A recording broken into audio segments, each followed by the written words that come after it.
only on ABC Amba TV. I am Oni Opala. We are back with the news. Let's begin.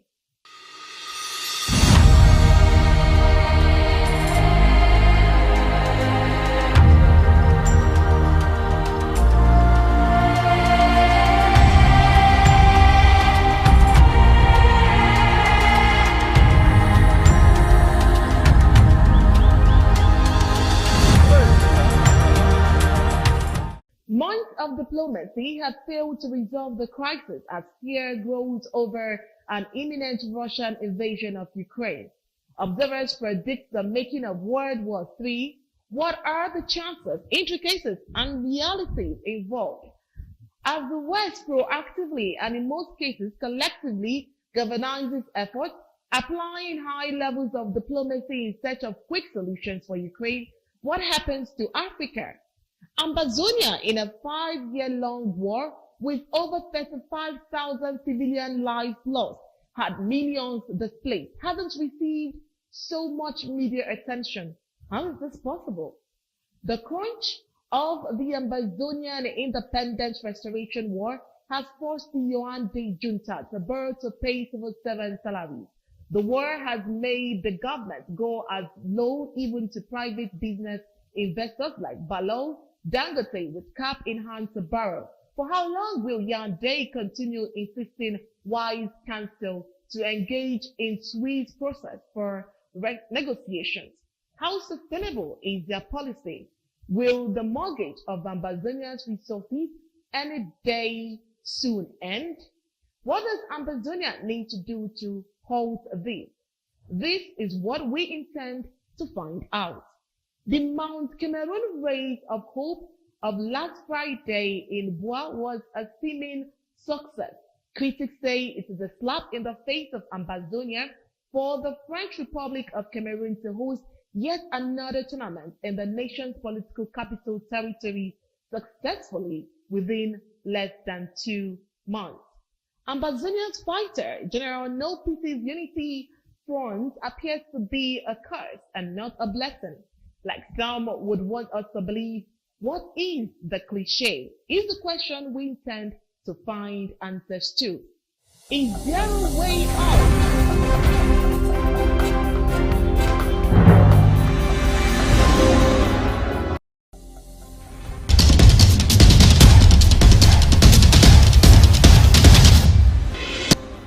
Prime headlines. OSCE reports surge in number of explosions in East Ukraine. NATO relocates Ukraine staff to Lviv and Brussels for safety reasons. World Bank readies $350 million Ukraine disbursement. UK, Germany agree Russia needs punishing if Ukraine is invaded. Meanwhile, G7 sees no sign of reduced Russian activity near Ukraine. Ambazonia Liberation War pushes La République du Cameroun to a failed state. Even though Ambazonia-born in Sabine-La Elvis of Bui County came out winner of this year's Mount Cameroon Race of Hope organized by the colonial administration, Ambazonians are disappointed that the tournament went on unstopped by the restoration forces. While the Unity Warriors are purportedly facing attacks from the forces of occupation, members of General No Peace's family have been transferred to SED in neighboring French Cameroon since February 14, 2022. In the face of the current crisis, the Ambazonia Stakeholder Strategic Conference, ASSC2, scheduled to take place in Washington, D.C. next month, could be the best way forward.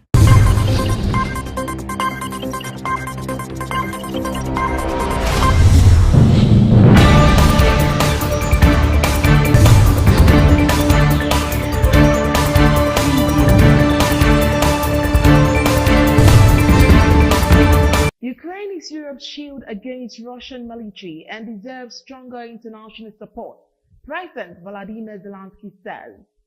His comments came as pro-Russian separatist leaders in eastern Ukraine ordered a full military mobilization, while Western leaders made increasingly their warning that a Russian invasion of its neighborhood appeared imminent.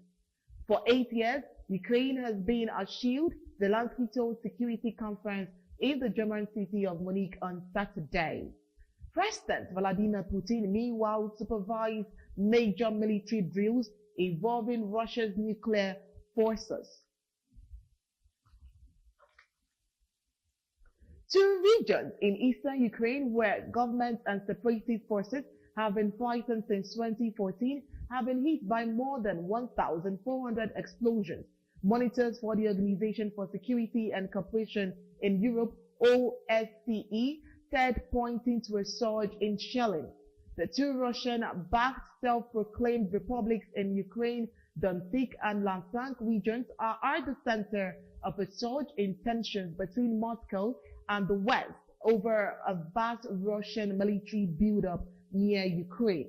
The OSCE Special Monitoring Mission that is deployed in the conflict zone said it had lodged 553 explosions in Donetsk.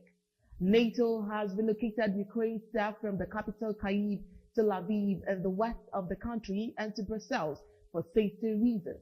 According to a NATO official, the safety of our personnel is paramount, so staff have been relieved to Lviv and Brussels. The NATO officers in Ukraine remain operational. The official told Reuters news agency without giving any detail on the number of jobs of deals that moved. Lviv is in the far west of Ukraine. Many countries have moved diplomats there from Kyiv further in the east. The World Bank has said it is readying a $350 million disbursement to Ukraine that the group's board will consider by the end of March as part of a plan for short and long-term financing for the country. In a meeting with Ukraine's Zelensky on Saturday, World Bank President David Malpass said the group will continue to support the Ukrainian people and economy for short and long-term financing needs, the group said in a statement. British Prime Minister Boris Johnson and German Chancellor Olaf Scholz have met and agreed on the need for more diplomacy to stop Russian leader Vladimir Putin from ordering an invasion of Ukraine and strong response of Russia's attack. The Prime Minister and Chancellor Scholz resolved to redouble efforts to reach a diplomatic resolution to prevent unnecessary bloodshed, Johnson's office said in a statement. Should President Putin make the catastrophic miscalculation to further breach Ukrainian sovereignty, allies must put in place a comprehensive response which strikes at the heart of Russia's strategic interests, the statement also added. Poland is ready to provide Kyiv with additional defensive weapons, Prime Minister Mateusz Morawiecki has also said. Complying with Russian demands is not the way to achieve peace in Europe, the Polish Prime Minister has said, aiding rising tensions surrounding the situation in Ukraine. It is naive to believe that fulfilling some of the demands of Russia will lead to peaceful coexistence, Mateusz Morawiecki said at the Munich Security Conference. Ukraine could face the worst-case scenario of a Russian invasion as soon as next week, and Europe faced one of its most perilous security situations since the early 20th century, British Prime Minister Liz Truss also said. Foreign ministers from the G7 group of nations have said that they see no evidence that Russia is reducing military activity near Ukraine borders and remain gravely concerned about the situation.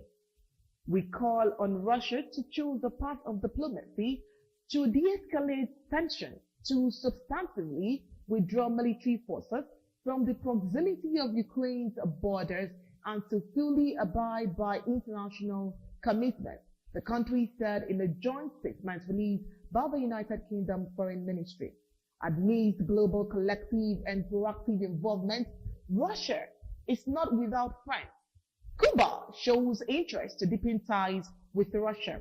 Russia and Cuba will deepen ties and explore collaboration in transportation, energy, industry, and banking. Cuba's foreign ministry has said following a visit from Russia's Deputy Prime Minister Yuri Borisov. In a statement, Cuba's government expressed support for Russia as tensions mount in Ukraine and accused longtime rival the United States and its allies of targeting Moscow with what is called a propaganda war and sanctions. What does this tell us? The obvious cliche of economic sanctions might not be effective in the near future.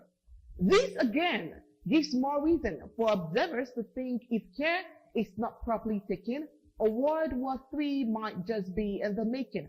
We are on the watch for the unfolding, and we will not hesitate to bring you updates.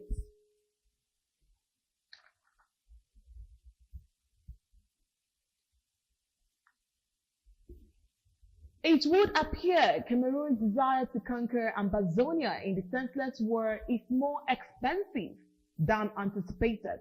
The war has made the Undaunted government go so low even to private business investors like Valor, Dangote with cap in hand to borrow. For how long will Undaunted continue resisting wise counsel to engage in the sweet process for negotiations? How sustainable is their current de facto policy? Our reporter Gabe Ellington has details of the story. The ongoing Ambazonia war that has raged on since 5 years and counting has without fear or favor put La République du Cameroon on its knees, and the country has been unable to settle its debts, both internally and externally. Finance stakeholders meeting with the World Bank, IMF, and other donor bodies last week in Yaoundé and taking into account the country's pitiful financial situation gave La République du Cameroon up to May 2022 to settle its debts. According to the World Bank representatives at 16th of February's conclave, observing that Cameroon was becoming a loan delinquent, said that this May deadline was the last rope to draw, given that the country failed another appointment since August 2021. Viewing the precarious financial quagmire and continuous escalation of hostilities meted out on a daily basis from the Ambazonia restoration fighters, the number of armored cars destroyed, and a great number of its soldiers killed by the ARFS, La République du Cameroun is bleeding. To say with certainty that La République du Cameroun meets the World Bank deadline will be one of the miracles in recent times. The crunch of the restoration war has forced the Yaoundé junta to borrow to pay civil servant salaries. The war has made the government go so low even to private business persons like Bolloré, Dangote, with cap in hand to borrow.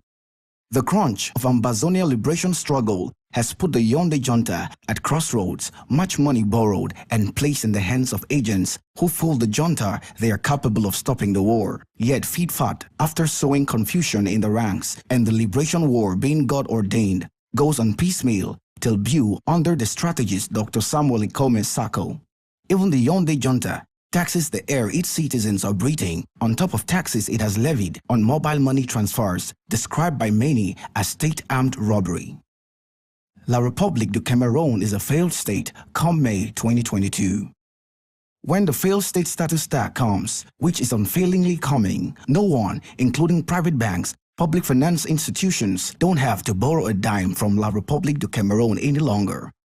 At the time of this report, the consultation in Yaoundé only came on break, and as we report, World Bank, IMF, and La République du Cameroun local stakeholders are in again for a second round. However, the die has been cast.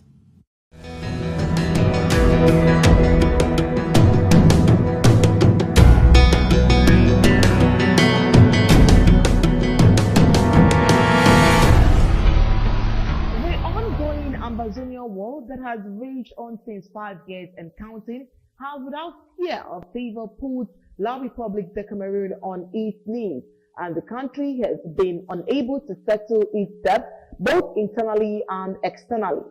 Finance stakeholders meeting with the World Bank, IMF, and other donor bodies today in Yaoundé, and taking into account the country's pitiful financial situation, gave La République du Cameroun up to May 2022 to settle its debt. According to the World Bank representatives at today's conclave, observing that Cameroon was becoming a loan delinquent, said that this May decline was the last rope to draw, given that the country failed another opponent since August 2021.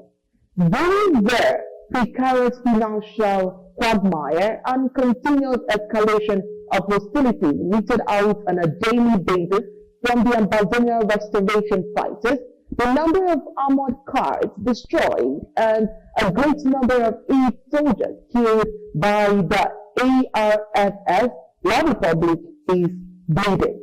To say with certainty that La Republic de Cameroon meets the World Bank deadline will be one of the miracles in recent times.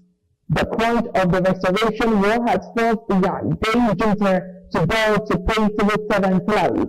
The war has made the government go so low even to private business persons like Valor, Dangote, and with cup in hand to borrow.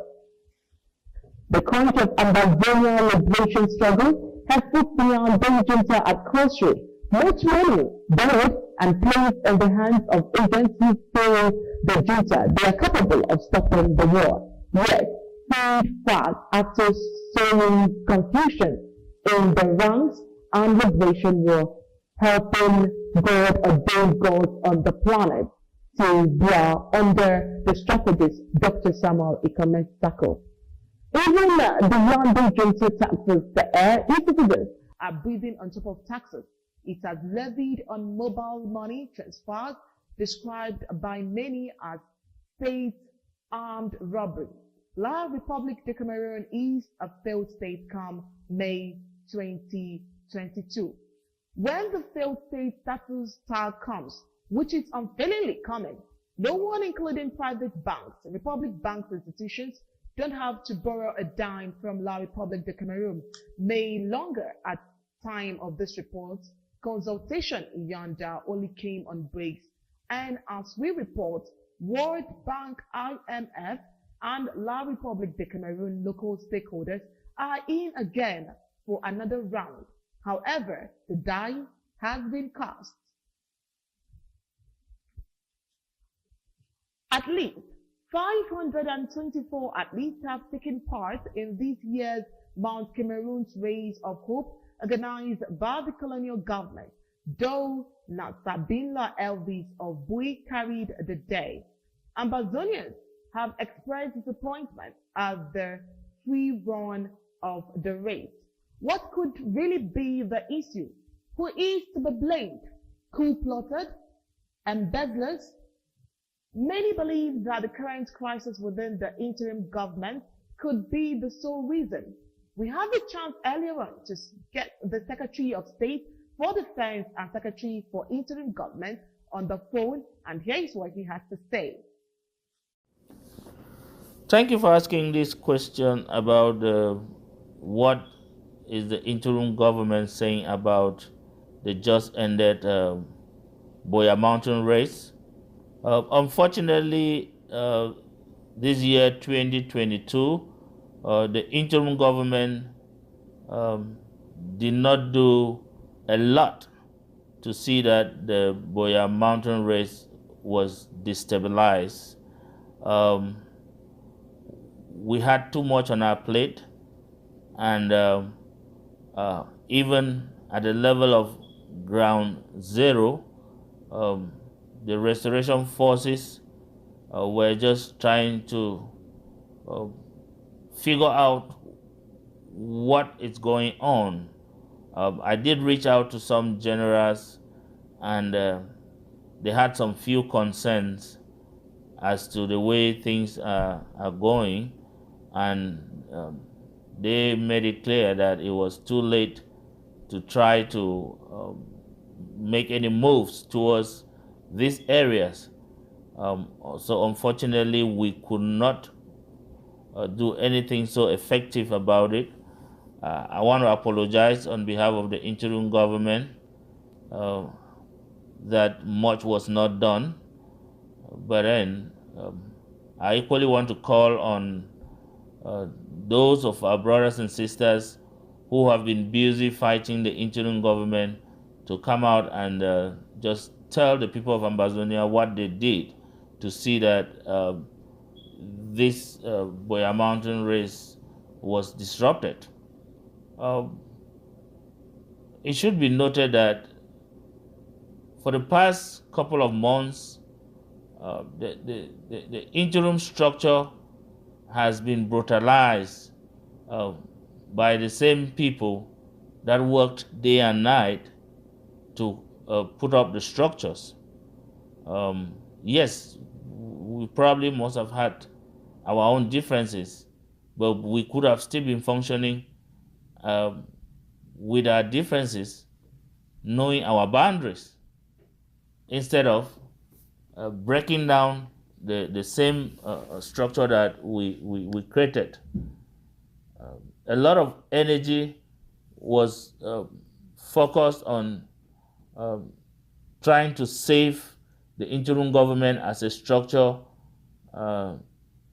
and very little was dedicated towards trying to stop the enemy from organizing things in our or events in our territory.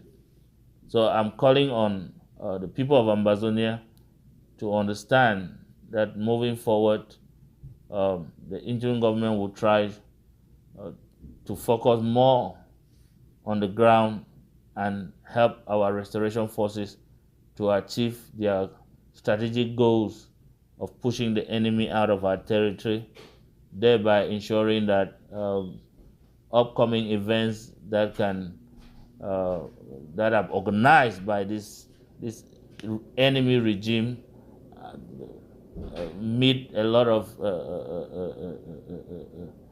firepower from our own people.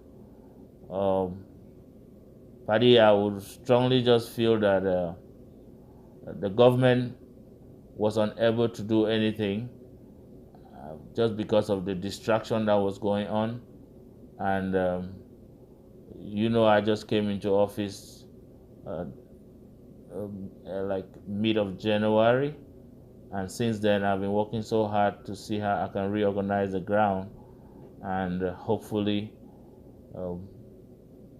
if for any reason there will be a mountain race in 2023, I'll be working so hard to stop that.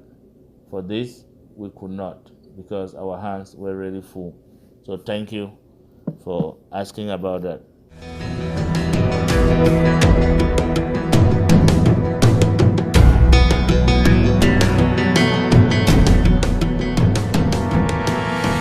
Report has it that Ambazonia fighter General No Peace's family has been transferred to state since Monday, 14th February.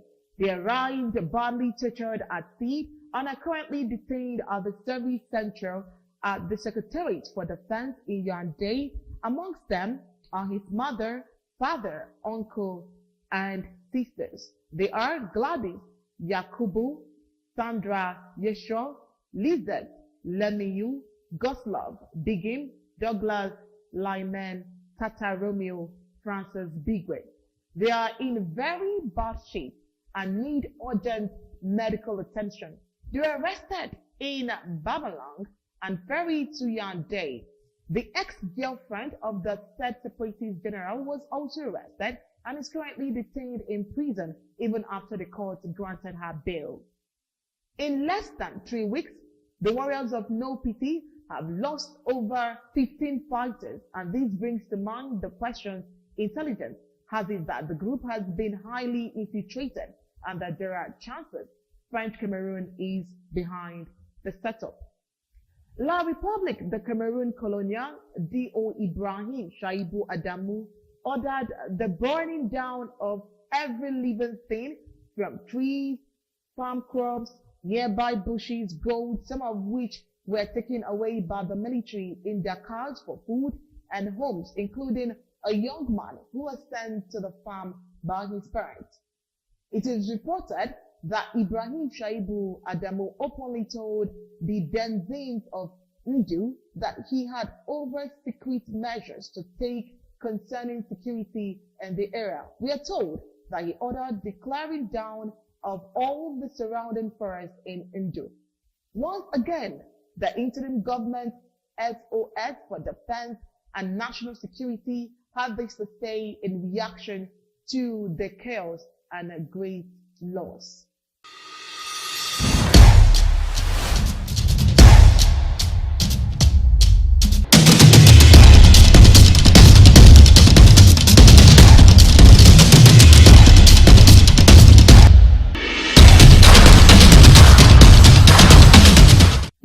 have witnessed that Secretary of State for the Department of Health and Social Services, DHSS, Dr. Emmanuel Peter, has been nominated, some say selected by coup plotters, after a series of late-night meetings to be their president, while the dismissed Chris Anu's ABS TV has since shown reluctance to cover the story. Deputy Secretary of State for DHSS, Dr. Yaya, was proactive during DHSS town hall meeting she organized on February 19, 2022, which was examined, and Gab Ellison has detailed to the resolutions. During the several hours of discussion on Zoom's call with the president, the Ambazonian Restoration Forces, through their spokesperson, expressed continued support of their interim government and President Sako. Vice President Comrade Eric Ete called for calm and focus on the planning of the ASSC2 Washington, D.C., March 10 to 13. It is expected that a way out of current chaos and way forward will be carved out during the deliberations with stakeholders. With that report, we've come to the end of Undaunted News Report. Before we go, let's give you the recap of the story. Today, we told you that OSCE has reported a surge in the number of explosions in East Ukraine. NATO relocates Ukraine staff to Lviv and Brussels for safety reasons. World Bank readies 350 million Ukraine disbursement. UK, Germany agree Russia needs pushing if Ukraine invaded. Meanwhile, G7 sees no sign of reduced Russian activity near Ukraine. Ambazonian liberation has pushed La Republic de Cameroon to a failed state. Ambazonia board Nasabila Elvis of Bwai County came out winner of this year's Mount Cameroon Race of Hope organized by the colonial administration. Ambazonians are disappointed that the tournament went on unstopped by the restoration forces. While the Unity Warriors are purportedly facing attacks from the forces of occupation, members of General No Petit's family have been transferred to sit in neighboring French Cameroon since February 14, 2022. In face of the current crisis, the Ambazonia Stakeholders Strategic Conference, ASSC2, scheduled to take place in Washington, D.C. next month, could be the best way forward.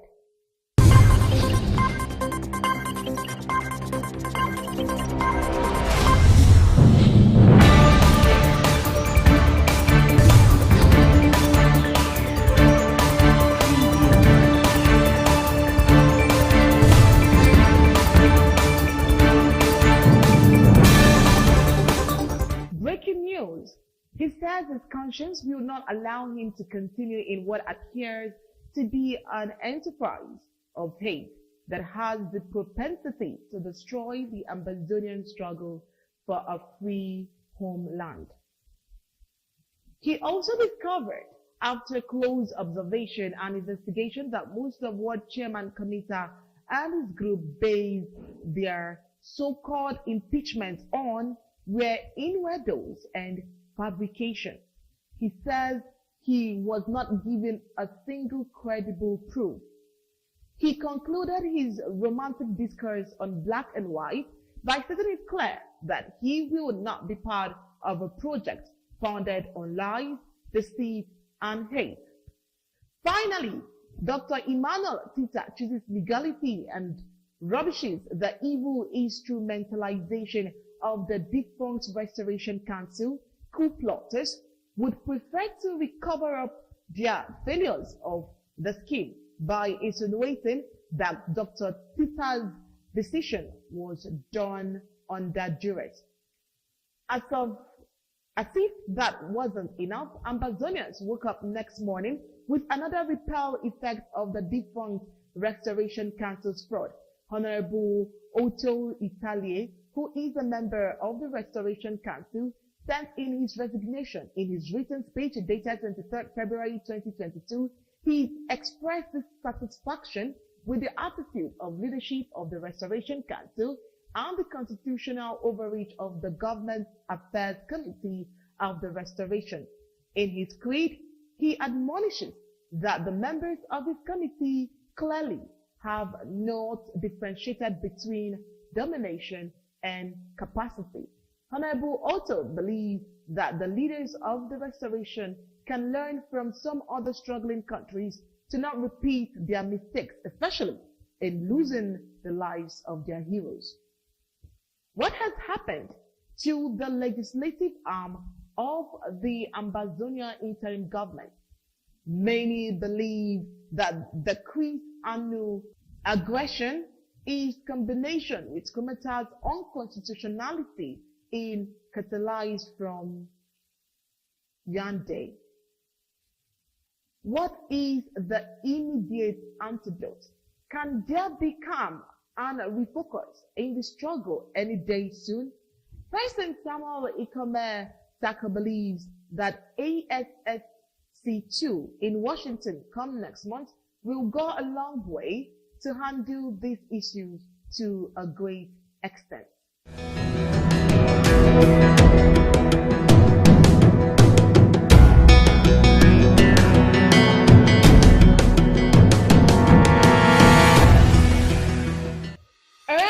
This is just to officially announce to you that we are back with the news. Undaunted, bringing into the news untold stories. I am Oyi Opala. We'll leave you with ABC Amba TV images. Thanks for watching.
Sweet home, sweet home, sweet melody, sweet home, sweet home, sweet melody, sweet home. Sweet home, sweet melody, sweet home. Anytime I remember you, my heart they just they burn. Because say I know you miss me, but I just they run. I dey pray me love return. I dey pray me peace return. I dey pray me all the good days when we used to meet return. Yeah, yeah, more, I dey miss you. And I'm on